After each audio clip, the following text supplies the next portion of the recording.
Kota Kinabalu, Prosiding Inquest Kematian Pelajar Tingkatan 1, Allahyarhamah Zara Khairina Mahathir, hari ini menyaksikan suasana tegang apabila saksi pelajar kedua memberi keterangan berhubung penemuan sepucuk surat yang dipercayai mengandungi privasi Zara.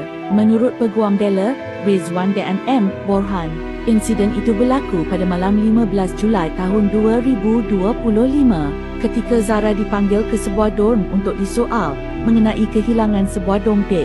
Zara bagaimanapun menafikan tuduhan berkenaan dan bersumpah bahawa dia tidak mencuri.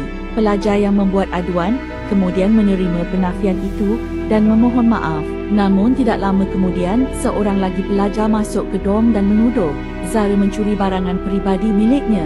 Situasi bertambah genting apabila pelajar berkenaan kembali bersama dua rakan lain lalu mengepung Zara yang ketika itu berada di sudut bilik. Saksi memaklumkan Zara dimarahi dengan kata-kata kesat dan penghinaan sehingga dia menangis.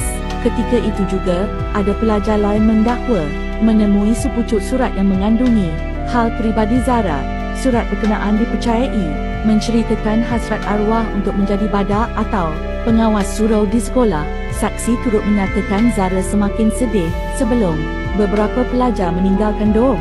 Malah, saksi itu sendiri berasa takut dan melarikan diri daripada keadaan berkenaan.